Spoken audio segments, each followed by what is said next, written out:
Hi guys! At dahil nga po ay nandito ulit ako sa aking pwesto, patuloy nga po ako magbibisi-bisihan for today's video. Ito nga ay nagkakayod na ako ng buko dyan para sa paninda kong buko juice. Ito nga una kong nakayod ay wala nga masyadong laman. Hindi na lang nga yung iba naman ay meron nga laman. Ito nga ang magandang ilagay sa buko juice. Tawagin nga po sa Bicol ay tipong. Naman nga nila sa mga ganyan dito ay salubong. Nga siguro tinawag na salubong dahil nga hindi siya masyadong matigas. Tama lang. Kaya nga lang maganda yung na-deliver ngayon. Natapos na nga akong magtimpla ng buko juice kaya ito naman magkakape nga muna ako. Dahil nga sanay kaming umalis sa bahay na wala pang kain o kape man lang. Nga rin yung mga anak ko pumapasok sa eskwelahan na wala pang ang kain. Dahil nga hindi sila sanay ng agahan ng napakaaga. Nga uminom lang ng kape o gatas ay ayaw nga nila.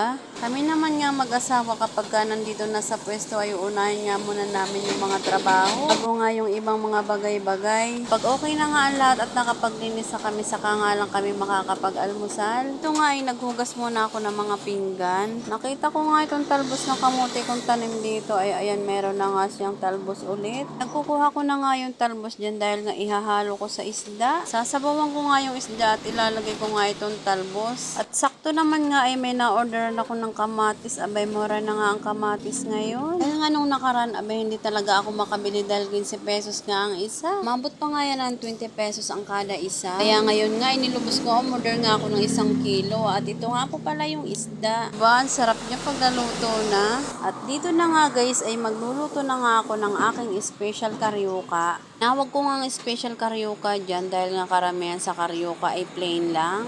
Pero dito nga ay maglalagay nga ako ng buko. O guys, kinayod na buko ang ilalagay ko dyan.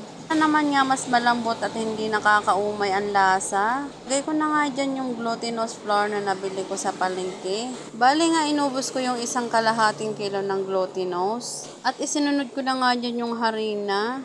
Tingi-tingi nga lang yung nabili ko dyan kasi nga nakalimutan kong bumili sa palengke. Kalimutan ko ang isabay nga sa pagbili ng glutinous flour. Bali nga yung nailagay kong harina dyan ay 1/4 lang. Naglagay na nga rin ako ng 1 basong tubig dyan. Saka ko naman nga minekos-mekos. Note lang guys ha, malinis po ang kamay ko. Baka sabihin nyo madumi ang kamay ko ha. At dito na nga guys ako nag-alala sa pangalawang lagay ko na nga ng tubig. Sabi ko nga dito ay lagot na wala akong extrang harina. At dito naman nga ay medyo umokay naman pero talagang malambot. Chinichika nga kasi ako ng kapatid ko dyan kaya nga ayan hindi ko natuunan ng pansin. Lalo pa nga lumapot nang inilagay ko na nga itong buko. Pinabili ko nga dyan yung kapatid ko ng harina kasi sabi ko kasalanan mo yan kasi chinichika mo ko. Hindi ko nga kakutuloy na kontrol yung paglagay ko ng tubig. Lalo na nga nung nilagay ko na tong asukal lalo siyang lumapot. Buti nga guys ay nasolusyon na naman. Kung makikita nyo nga po dito ay umokay na nga yung texture niya. Dahil nga po ay nadagdagan ko na siya ng harina. Pilipit nga muna ang uunahin ko dyan. Dahil nga sabi ni nanay na may miss niya daw kumain ng pilipit. Nung gumagawa ako ay nagpainit na nga ako dito sa lutuan kundi kuryente. Ito pala yung pilipit guys kung tawagin sa amin sa Bicol biniribid. Pero guys ito nga talaga yung gagawin ko dyan. Pinukod ko na nga lang yung pilipit dyan kasi nga ibibigay ko kay nanay. At dito nga ay natakam na nga ako kaya nga tinikman ko na tong gawa ko. Nung natikman ko na nga ay aba napakasarap nga at hindi nakakaumay. Kaya kung gusto nyo rin guys magnegosyo ng ganito ay hindi nga kayo malulugi. Napakasarap nga po at siguradong babalik-balikan kayo ng mga customer nyo.